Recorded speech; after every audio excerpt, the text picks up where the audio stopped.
Hello, America. Welcome to the Junto Podcast, where we promote the practical applications of critical thinking and bold creativity.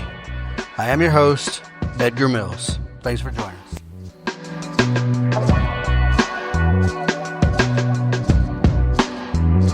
Hello, America. Welcome to episode 21 of the Junto Podcast, entitled High Trust Society. Well, the topic is High Trust Society. Speaking of a high trust society, let me just share with you again, all the good people out there, I have undertaken a new endeavor called the Help a Homie Fund, and that is givesendgo.com/help-a-homie. And I'm doing that in order to be a high trust individual. One, I want you to trust me with your money. And two, I want to be able to distribute that money to ground level people who have an urgent need, whatever that need is. I'm going to be very discerning with that, and I'm going to enlist the aid of people wiser than I am, possibly kinder than I am, and all those things. But I just want you guys to understand that this is an ongoing campaign and truly aim to get that helpful little bit of emergency money to the people who need it most. And we're talking diapers, formula, car repair. I'm short on my rent, things like that, for people who are genuinely out there trying to keep their head above water, but it's just too much. So anyway, that was just a little shameless plug. Help a Homie Fund on Give Send Go. Please consider that. All right, today we're talking about a thing that I've mentioned this. I think I mentioned this one or two episodes ago. It just briefly, we didn't discuss it. I just said the term. Is America a high trust society? I don't know. I consider the foundation of a thriving community or even thriving relationships, even individual relationships, institutional any relationship, I believe requires trust. Yeah, it requires it. If there's no trust, the relationship is very shallow and because you can't invest in someone you don't trust. You can't invest your emotions, and you can't certainly be a business partner or romantic partner with someone that you don't trust. But we're going to expand on that in a broader sense of societal trust. Is America a high trust society? Has it ever been a high trust society? Some people argue no on that. Here's one little small example for you to think about. It's a very common sight in the Nordic countries, Sweden, Finland, Norway, Denmark, places like that, to see in the middle of the city, right, whatever the capital, major metropolitan area, people will ride their bike and leave their bikes unlocked in public spaces when they go in to a restaurant or cafe or whatnot. Now, imagine riding your bike in downtown Atlanta on Marietta Street, and you're going to run into a restaurant to grab a sandwich. It would take a matter of seconds. The door wouldn't be closed behind you good as you were going into the establishment before that bike would be gone. So currently, I'd say, we're probably not a high trust society, just based on that one small example. So let's define it a little more specifically. A high trust society is one where individuals generally expect honesty and fairness from others, and we kind of expect that from others around here. But we also have a realistic streak in us in America that we suspect that we're not going to get that from everybody. But in a high trust society, people expect that. It's common practice, whether it be individual acquaintances, whether it be strangers on the street, or be it institutions, whatever institution, commercial or governmental. And they expect this based on sort of common moral standards and shared values, folks. Common moral standards and shared values. And this expectation encourages kind of healthy cooperation amongst the masses. And that that trust and that heavy cooperation reduces the sort of the need for constant vigilance. I'm always preaching constant vigilance. It reduces suspicion in your fellow man. And then furthermore, it reduces the need for oppressive regulation and governmental oversight in their attempt to make everyone safe and whatnot. Trust in personal relationships and organizations is based on a consensus of ethical norms, ethical behavior and conduct, and efficient social and economic interactions. If we make a deal together to lease land, for instance, and we shake hands on it, then that's it. We should be able to go on that work. This necessarily, in a high trust society, means that there's lower crime rates. There has to be lower crime rates. Otherwise, we wouldn't be able to trust what's going on around us. And it also depends. A key component is minimal political corruption. I say again, minimal political corruption. And then in those high trust societies, you see people who are very innovative because they have freedom to be innovative.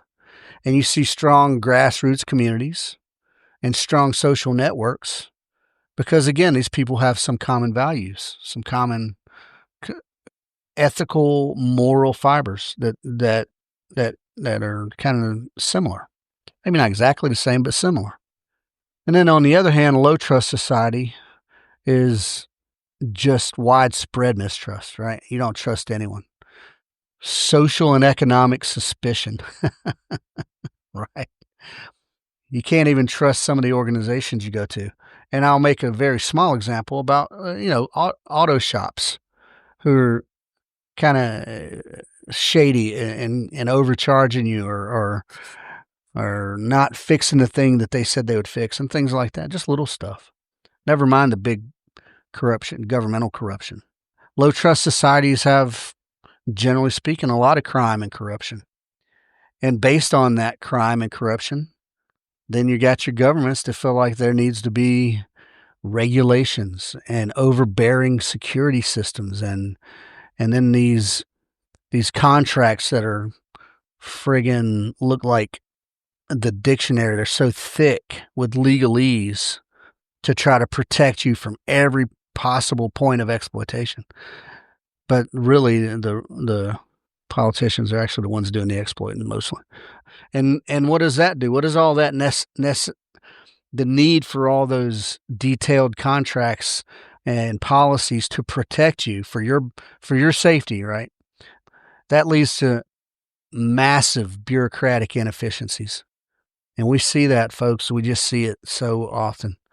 And those things divide a nation. They stagnate progress. They kill innovation, those kind of things. That's what you get in a low trust society. Now, I've got a lot of examples of a lot of things here, and I'm not going to read them all. Folks, this topic, I posted a blog just today, and I wrote a more eloquent paper on this. But I have my notes here that I originally started with, and these are what I'm going for with the pod here. So Denmark, for instance, and I am directly comparing the Nordic countries as a group to the U.S. The public trust in Denmark, based on surveys, is at 74%. Folks, I don't know if America's ever been at 74%, to be honest with you. We've been divided since the beginning. We have been divided since the beginning. Like, even our founding fathers were at odds on whether or not we should go to war with England. So, and that's good. There's nothing wrong with that. Healthy debate. There's nothing wrong with disagreeing and having healthy debate. But honestly, I don't think we've been a high trust society since about 1794. The Whiskey Rebellion being one of the first violent protests against taxation. Yeah. If you don't know about it, look it up. 1794. So when did the Constitution get ratified? Was it 1789? So it took 5 years for the government to start just sticking it to you. And that was George Washington, folks. He led that charge. Yeah. And that was up in Pennsylvania. Yep. Because George Washington wanted to tax them booze that the boys were making up there. They wanted to tax them so they could continue to fund the army that, guess what, wasn't meant to be a standing army at all, was it? Nope. So back to Denmark. 74% public trust. Now, what does that tell us? Well, I think Denmark has fairly transparent government. I think they have fairly harmonious society. Those folks will leave their baby in a stroller just outside the door of a shop to run in and grab a cup of coffee and come out and sit out on the patio. Yeah, no fear that somebody's going to grab their baby and run off and sell them to a sex trafficker. Bicycles unchained because they value each other's property. Yeah, that's it. It's crazy. Let's look at Norway. Norway is somewhere in the neighborhood 73% public trust. And in Norway, they have sort of efficient government management of their resources. They have a sort of an oil-based sovereign wealth fund. And because the people trust their government earns their trust by managing things well and efficiently with little to no corruption. Now, there's always probably going to be a little corruption there, greasing the skids here and there. But generally speaking, it's a very transparent government. And what's a couple of low trust examples? Now, I'm not going to bang on America continually here, but let's look at South America. Well, Brazil. Brazil is sitting at 3% public trust. And why is that? Well, there was a big scandal down there a while back. It was called the Odebrecht bribery case. And that was like a housing and sort of building scandal that just drove up the cost of homes and stuff like that, and basically just stifled any development. And I think they eventually got that eventually came to light, and they went to court and all that stuff. And then Colombia, let's use Colombia as an example, about 4%. Now these are among the lowest, in the world, folks. And these numbers are influenced by, if you guys know anything about Colombia, the FARC insurgency down there, and criminal cartels. And now everybody knows from the movies, right? Colombia and the criminal cartels. But because there's a legitimate form of government, no doubt, but that government has zero control, and arguably the cartels own most of the government. So that just fuels crime. It fuels public regular people down there are, they're suspicious of not only criminals but police. and they depend on police and military to enforce, whatever laws do exist.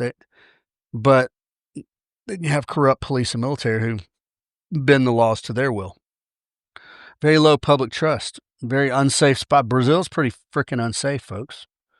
High crime, violence. Yeah, it's madness. So how, in the context of high trust environments, right? High trust societies, we are free to be critical thinkers. Yeah, we're not just in survival mode. Now we're free to think critically, to objectively analyze stuff, to assess the evidence that we see before us, and furthermore, have a fair amount of trust that the evidence before us is legitimate evidence and not false fake news or misinformation or propaganda. So this lets us form logical, well-informed conclusions, folks. High trust requires that people are critically thinking. And they're not just in it to win it. They're not just for themselves. They're not just ripping off who can be ripped off or anything like that. Open data sharing, respectful debates, individual and collective problem solving without suspicion, right? Without me thinking that guy's trying to get over on me, because that just drains. Well, one, it drains your energy, right? You just when you're in like survival mode or constant like jockeying, trying to outmaneuver someone who's supposed to be an ally, and then and that stuff crushes innovation. So focus shifts, instead of always constantly having to be on guard, to thorough and efficient solutions, folks, as opposed to suspicion and constant defensive measures. It takes a lot of energy to defend against various onslaughts of misinformation or some shyster trying to get over on you with false information and lies. High trust. Given what we know now about the pandemic, do we think that we were getting honest information from all the big agencies that we could then objectively scrutinize the information they were putting out and then verify with honest details to figure out real solutions? Do we think that happened? I don't think that happened. Or what about in the workplace, folks? And now I was with some folks yesterday, and this is an interesting sort of example. But what about in your workplace, and there's maybe outdated processes or no processes at all, or just inefficient, and now you got teams in a high trust society. Your teams can make assumptions and question assumptions directly, and the boss doesn't shut you down, right? The boss listens to what you have to say and takes it all in. That's high trust. But it's very important. This high trust also depends on that you speak honestly with each other and you cut through the noise, right? You cut through the subterfuge. Or in city plan, let's use Atlanta traffic for an example. Holy shit. That's a challenge, man. Atlanta traffic is out of control. And what's the answer? Do the things we get out of the mayor's office, do we think they're legitimate? Do we think the proposed solutions, like expanding MARTA, for instance, is that the answer? Are we getting fair debate on that? Do the stakeholders have an opportunity to look at the raw data and look at the options on the table without worrying about corruption and fraud creeping in, without contracts going to specific companies based on nepotism or favors that are owed, and then that contract just drags on and drags on and drags on, sucking money away? Do we think that could happen in Atlanta? Or do you think they're doing everything on the table, everything's out, open, transparent, and they're acting in good faith? Is that what you believe? No, I don't. In low trust societies, mistrust it's an obstacle to objective analysis, folks.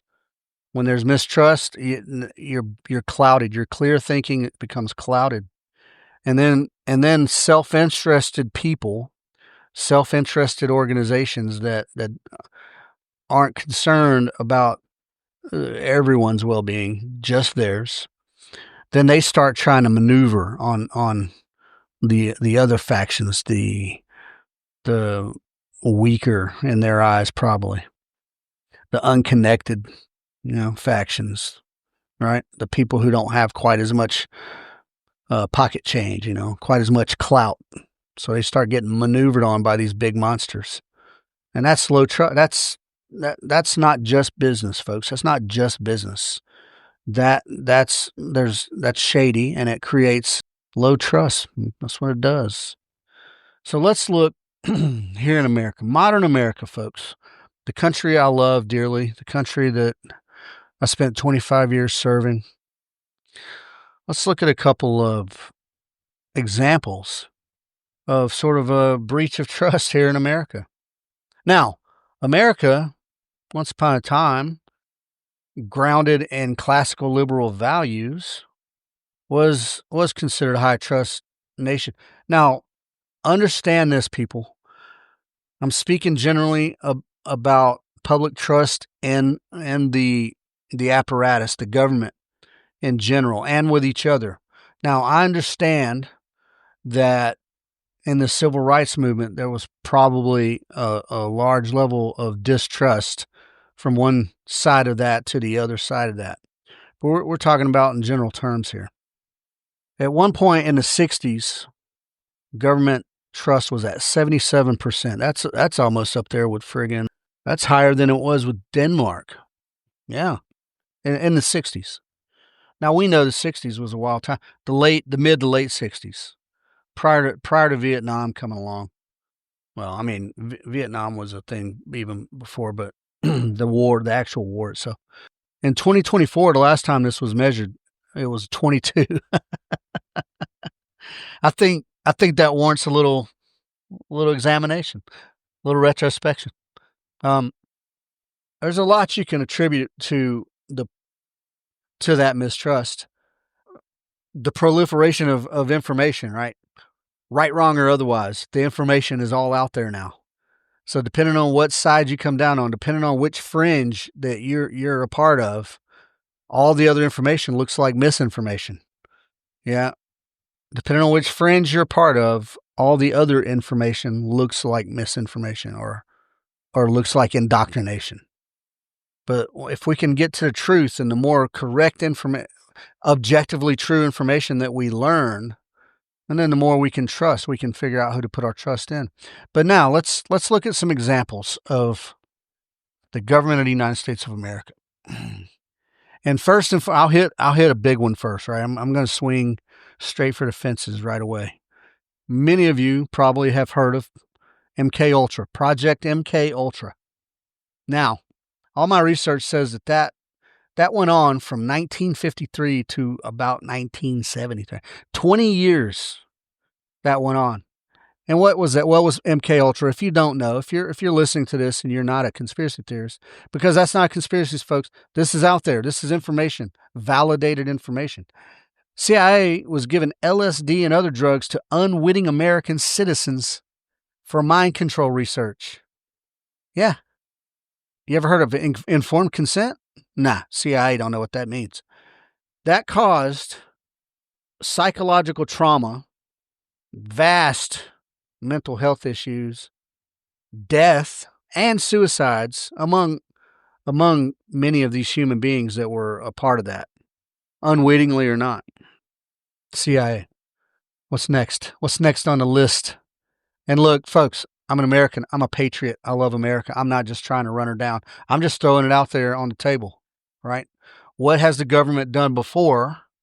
And knowing that, does that inform us on what we think the government may or may not be doing today? From 1940s into the 1970s. Now, the research on this is less specific on start-stop points, right? This wasn't just a single project. They injected plutonium and exposed patients to radiation without consent to do what? Just to see the effects. What would happen? People got cancer. People got organ damage. People died. Yeah, let's back up to Vietnam. And you guys have heard of Agent Orange, right? Chemical or biological warfare they were using over there. Our own boys were coming back, dying of cancer. VA was denying treatment, not acknowledging that. Yeah. Let's go back to 1950. U.S. Navy, Operation Sea Spray. Now, check this out. They released bacteria over San Francisco to simulate biological warfare. People got sick. People got pneumonia-like illnesses. And a few died. There wasn't mass deaths on that. That was a smaller sort of experience. But a lot of people got like pneumonia, like, a COVID-like, a pneumonia-like, a flu-like symptoms from that. Yeah, bacteria over San Francisco. To what? I guess in 1950, right? They were obviously fighting the Red Scare back then. That was Cold War, just a little after World War II. Not yet. I don't think not yet involved in Korea, maybe. I guess they were going to see what the effects if somebody tried biological warfare on us on the West Coast, I guess. 1950s to the 1970s, this was a U.S. government-funded project called Willowbrook Hepatitis Studies. They deliberately infected disabled children with hepatitis so that they could do vaccine research. Ends justify the means, right? That's the communist way. That's the leftist way. Oh, well, these poor children are disabled anyway. Let's give them hepatitis and then see which vaccines work and which don't. How are we going to find out they don't work? Yeah. These kids got liver damage. They got sick. They suffered from all kind of bizarre shit due to that. Willowbrook Hepatitis Studies. All right, that's just some weird chemically, stuff. What else? Well, we still, to this day, there's contested results around the 2020 elections. They've been disputed on both sides of the aisle. There's compelling arguments on both of those. People who participated in January 6th rallies there, some of them are still in jail, by the way. One of the weakest riots ever to have existed, right? And there's looting and riots going on for every other thing, but this January 6th thing, oh, well, it was the Capitol. Well, the only person that died during that was former Air Force lady who got shot by Capitol Police. And she was unarmed, by the way. There wasn't even contention whether or not she was unarmed. Yeah. And then like campaign finance stuff. Yeah. Citizens United versus FEC, which basically allowed for unlimited independent expenditures by corporations and unions to give to candidates. Well, what does that mean? That just means the wealthy have more buying power on the politicians. That's what that means. So that just created deeper and deeper and deeper partisan divisions, folks, and just erodes confidence in our institution. And I'll stand by it that the institution, the foundation of the institution is rock solid. What about healthcare? Well, what about inflated insurance billing? In what world, in what universe does like a baby aspirin cost, $1,000? So there's mass fraud in the medical industry and the pharmaceutical industry. Or then these pharmaceutical companies simply, downplaying or outright lying about risks of their product. Purdue Pharma downplayed the OxyContin's addiction risk, right? And then just a whole generation was addicted to OxyContin, just further exacerbating the opioid problem. There was 500,000 opioid deaths since over the last 20 years. And then the whole COVID-19 situation. I don't even want to belabor that too much. What's another notable one in the healthcare? Does anybody remember the Tuskegee syphilis study? Now, this was the U.S. Public Health Service at the time. And this went on, folks, 40 years. 1932 to 1972. And Tuskegee, they withheld penicillin from black men with syphilis to observe the progression of the disease. And what did this lead to? Well, any disease that goes unchecked just leads to other complications, undue suffering. You can infect other people for sure. Yeah, and at least 100 died from that direct neglect. You could call it controlled neglect, purposeful neglect, but still neglect. And then more recently, what about old Fauci, right? The gain of function research funding. Yeah, he denied, got pulled up into Congress, and it came to light that the NIAID provided grants to EcoHealth, and they subcontracted to the Wuhan Institute of Virology for coronavirus research, and that's what. And there you have it, folks. It was a dude that ate a infected bat at a street stand. Get the F out of here. Get the F out of here. So because of that funding, that was directly contributed to the outbreak. There's ongoing house investigations in that, by the way.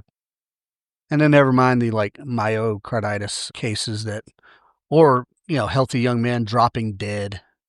And look, if you folks, never mind what side of the aisle you're on, if you believe, if you write it off as coincidence that healthy young athletes were just dropping dead, you're being willfully ignorant. Yeah, you're being willfully ignorant. I could go on and on about. I'm not gonna continue on with that. I got like 5 more sections of notes on all that stuff. I'm not gonna do it. That was an avoidable. That was a I'll take the term plandemic that had nefarious, not it was nefarious in its conception. It was nefarious in its execution, and then it's nefarious in the denials. All right, I'll leave it at that. What about economics? Well, where's the government failed us in economics? Oh my God, how much time do we have? How much time do we have? Was anybody around? So I'm sure my audience is probably, 30 somethings and above. Everybody remember 2008? Yep. All these loans, all these subprime loans. People started losing homes left and right. People were crushed. But then what happened to the big money people? Yeah, they just got bailouts. The banks got bailouts. Meanwhile, you didn't get a bailout. No one got a bailout except the big banks. Yeah. And then there was the FTX thing in 2022, which basically made people distrust the markets. And that kind of distrust in the free market, it kind of puts a crunch on entrepreneurship and adventurous innovation. All right, I got a couple more here. I'm going to a couple more for finance, right? I'll just say the Federal Reserve, 1913, brought central banking to America. Boo, boo, boo. Led directly, well, those policies ended up leading to the Great Depression for sure. The value of the dollar since the inception of the Federal Reserve, good people, has dropped 96%. The value of the dollar has dropped 96%. Now, is that strictly the Fed? Well, yeah, I'll say it is. But also, it's because FDR, yeah, we all remember President Franklin Delano Roosevelt, right? In 1933, started stealing everybody's gold. Nobody could hold gold. Physical coin, physical gold, even gold certificates. They all had to give them up to the Federal Reserve at $20 per ounce. So people made, they got paid less than value on what they had. Give me your money. I'll give you something in return. And that was a literal stealing of wealth. Literal stealing of wealth. And then, okay, fuck, man. I could go on and on. I could go on and on. All right. And then real quick, the last thing I'm going to talk about when it comes to the examples of distrust is, folks, the surveillance state.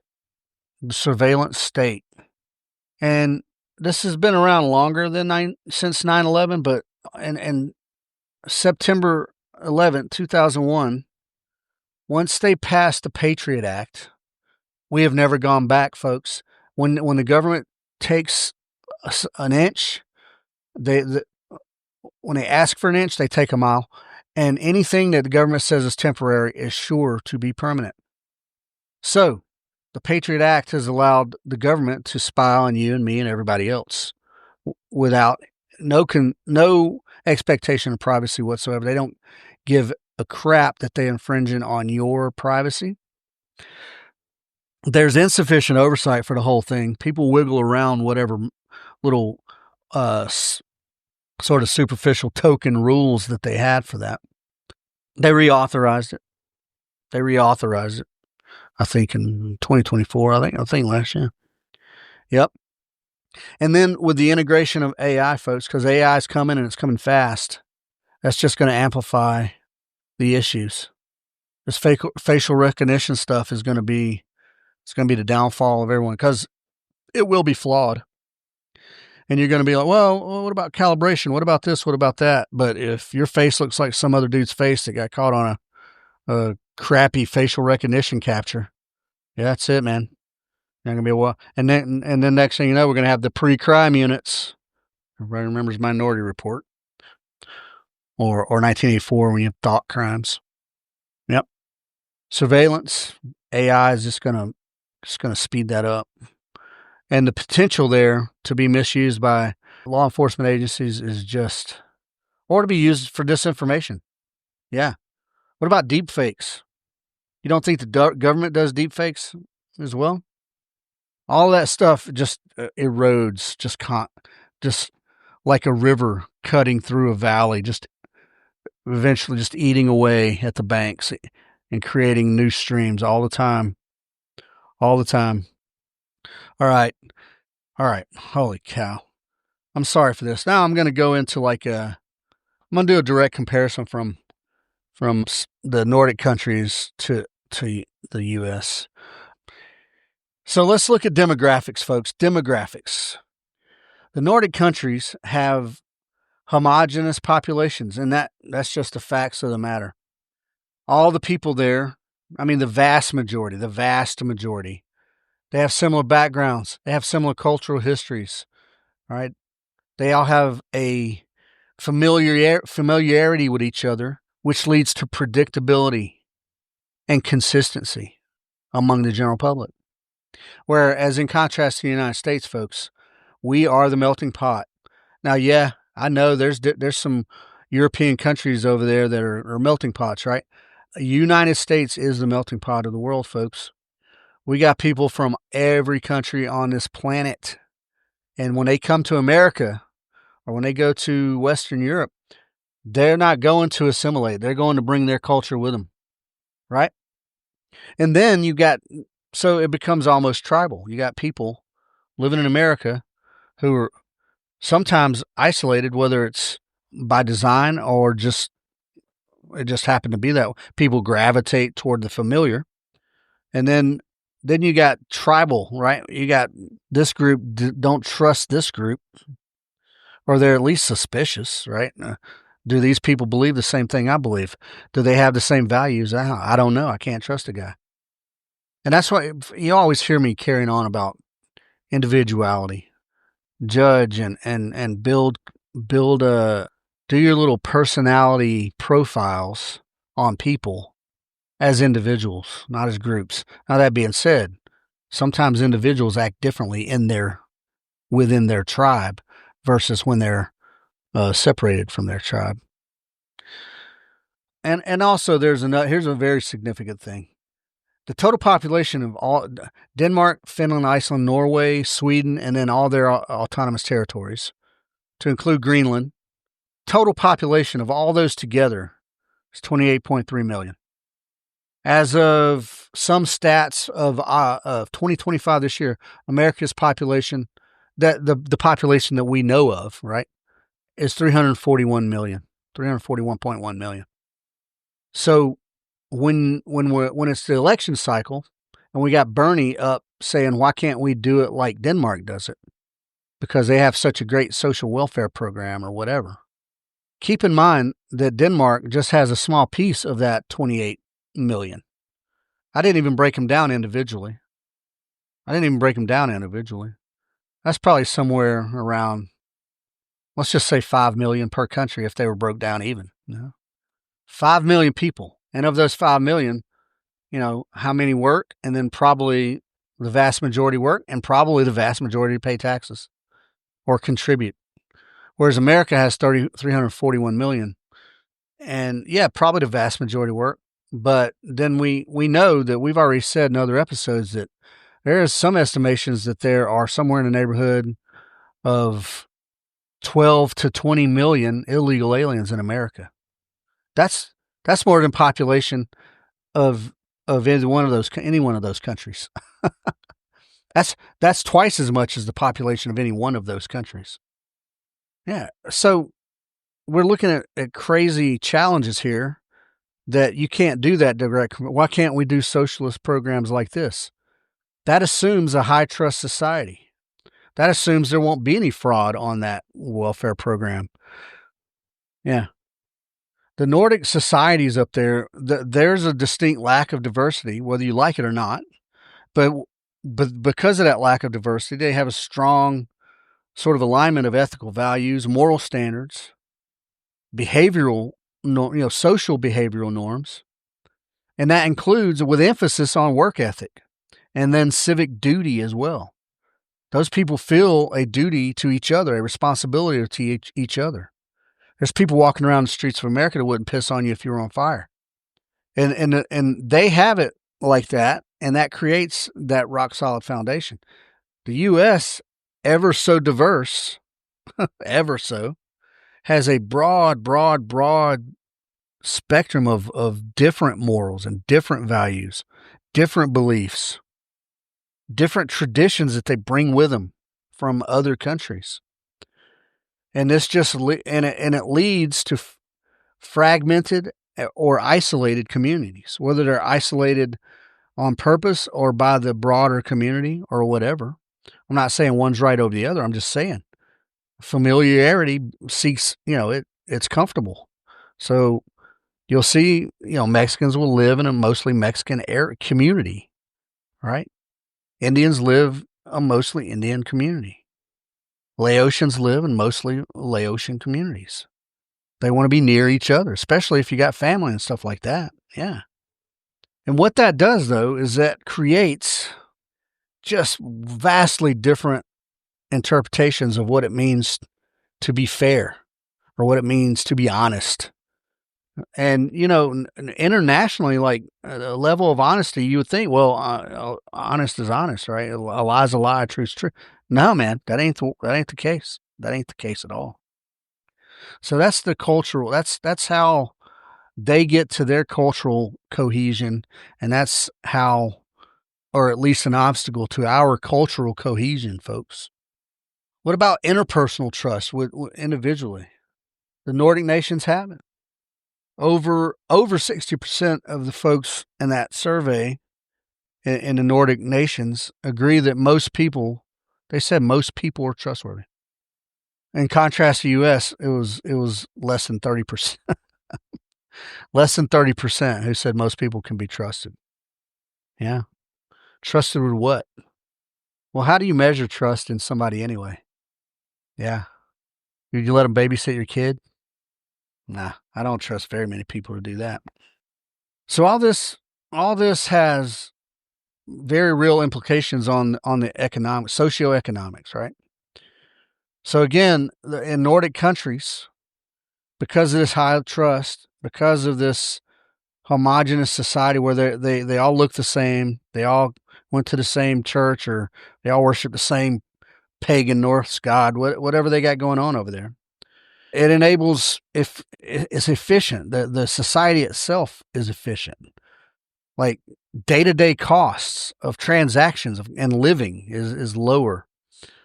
And their informal institutions are healthy.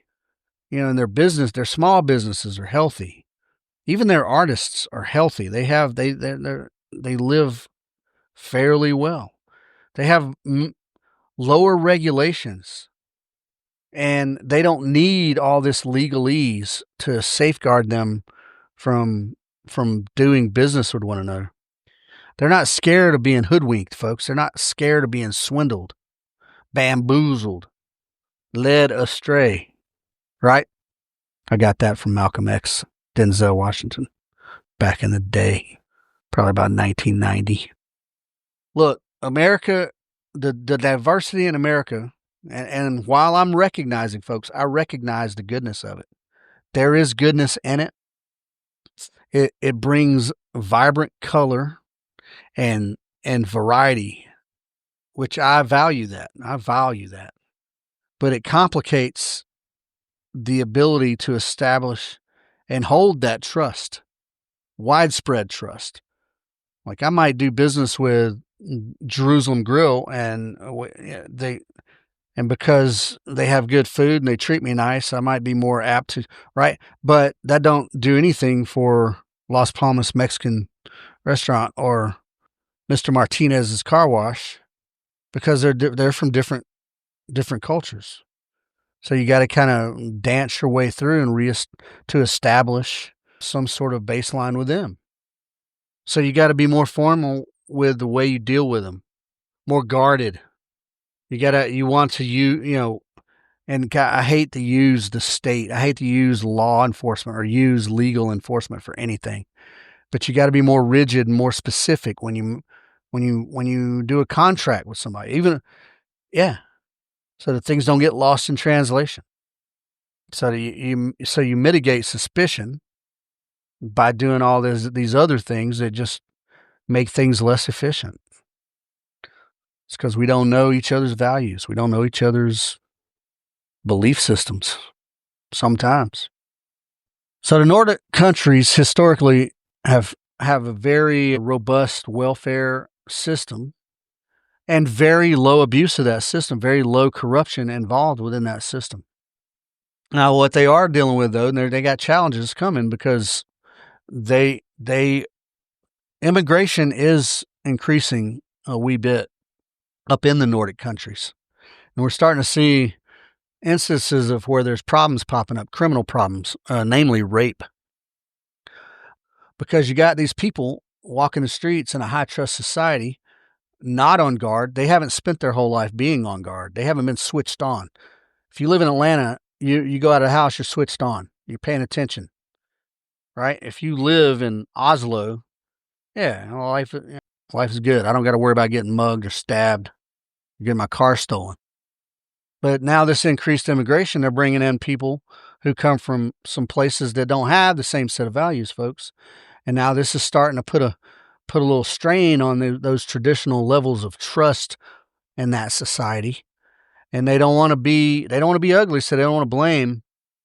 So they suck it up for a while, and then it comes to a boil, and then there's an overcorrection, because these immigrants couldn't assimilate to a pretty stringent sort of. It's stringent in that it's set in its way, and there's not much that's going to change that way because it's throughout history it's been the way it is. Whereas in the U.S., though, the melting pot, right? We have been a melting pot for almost since the beginning. We've always promoted rugged individualism and opportunity, but it's dicey because there's ongoing and ever-changing and very direct efforts, folks, to bridge cultural divides, because we've always in America been dealing with that. So we've never established a solid identity.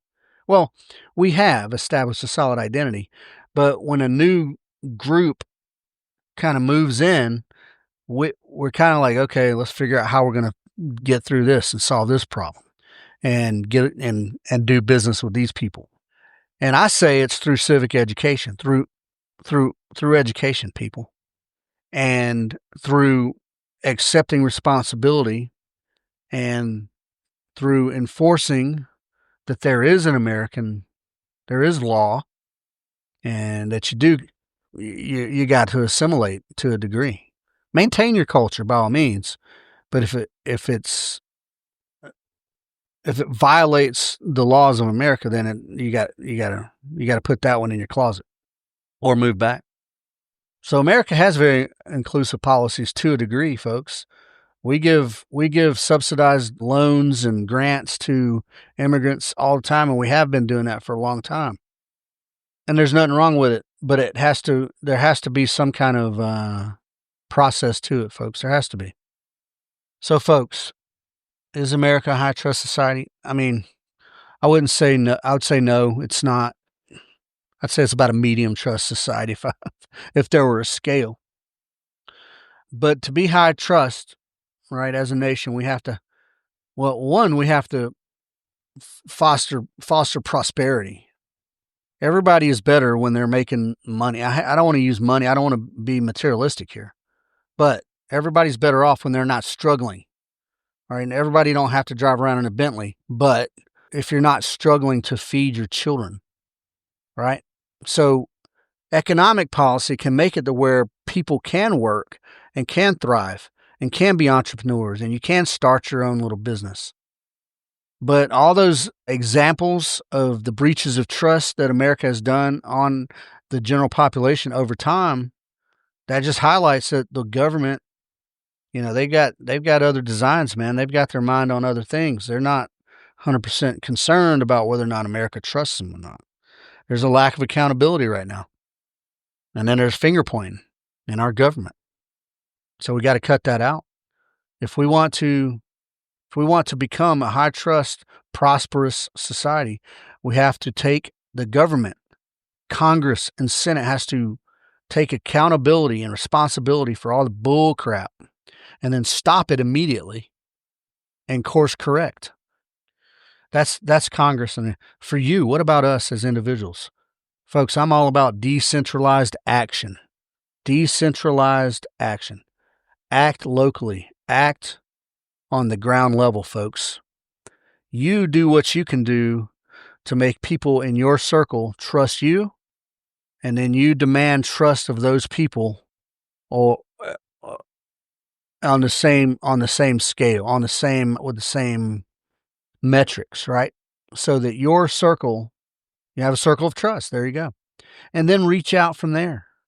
Now make it it's your close friends. Then it's your acquaintances. Then it's people you do business with on a daily basis or week to week or month to month.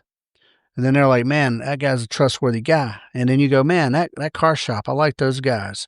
Then you tout each other. And then more people come in. And once they come, because here's the thing, folks, when you're around people who trust you, it makes you feel more compelled to be trustworthy. Yeah, that's right, it does. And when you give your trust, you expect that trust back. So act on the low ground level. Yeah. Have an expectation of trust and then be willing to give that trust when it's deserved. Now, you don't give it freely, folks. Don't take me wrong. You don't give it freely. I'm going to say a thing that this is a famous phrase, trust but verify. Make sure that your trust is not being given in vain. And good people, apply critical thinking to everything you're seeing around you. Yeah.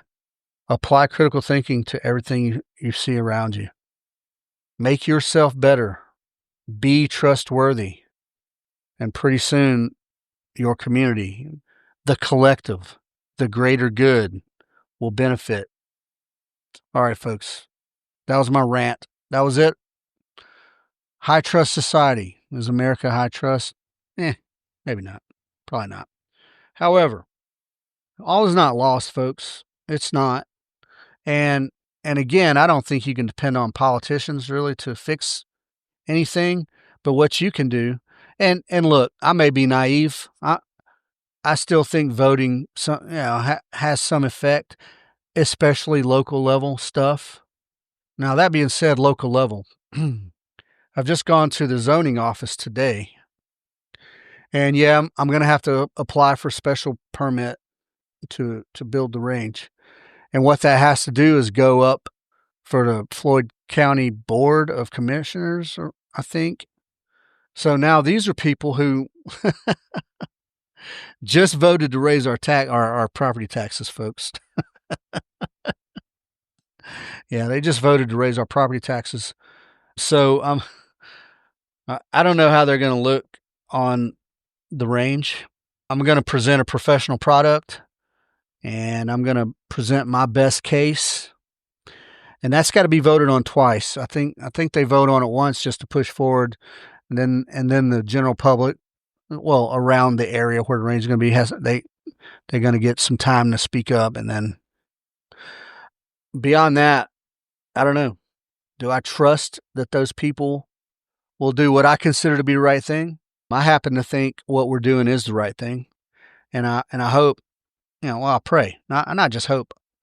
Not only do I pray that it goes well, I've enlisted high trust friends to pray to pray for me too that it goes well. I think we're doing right with it. All right, so good people, that was that.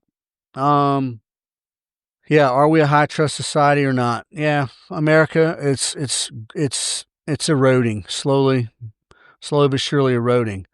But folks, it's never too late. It's never too late to put the brakes on and reverse course.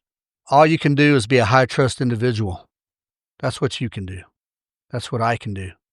So I'm going to do my best to be a high trust individual so that anybody who deals with me knows that I'm standing on solid ground. And I aim to do what I say I will do. And yeah, that's it. I encourage you to do the same. So, good people, Osprey Shooting Solutions. This Saturday, 23 August, pistol workshop. We're going to be working on dynamic movement in and out of positions, target transitioning on the move, things like that.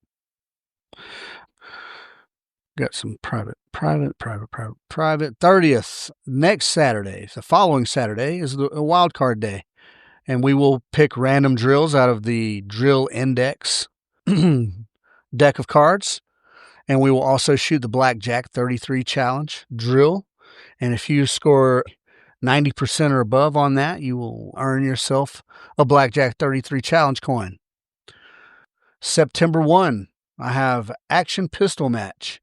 And that is going to be on Practice Score. You will sign up through us, but the scores will be posted on Practice Score. And you have an opportunity to win some training there. That week, let's see. Now, on my calendar, it's not posted yet on the website, but then I think the next thing after that will be a rifle workshop, and then a wild card day. After that, October is up in the air because I got a few things I'm still trying to sort out. But there is a September trauma, a course, September 20th, with my friend Dennis at forcesolutions.co. They will be doing a trauma course, and I posted that on my socials, and I'll post that up again a couple times before then. But if you want to learn how to stop the bleed, manage airways, and things like that, this is going to be a great class for it. All the equipment will be provided there. You just show up with some snackies. It's going to be a full day of training. And then after that, yeah, October's up in the air, folks. But what I do have tentatively on the calendar, so you've heard me talk for the past several episodes that we got a 3-day land navigation course coming up, and I kept saying hopefully September. We have that on the calendar for December, folks. 5, 6, and 7 December. 5, 6, and 7 December. So as we get closer to that, I will post that up on the Two Team Guys website and put a link out there for people. I think I'm going to open up another probably 4 slots for that. It's a private group. Well, not a it's a group of guys who got together who requested the course, and they're probably going to have a couple more guys. And pending how many they have, I'm probably going to open it up for 3 or 4 more people to join on that. That is not for the weak or faint-hearted, folks. That is a challenge. It is in the Talladega National. Well, it's up here in Rome, classroom day 1. And then that's going to be a 24-hour overnighter in the Talladega National Forest. Yes, it's going to be a beast. So that is all I'm prepared to put out right now.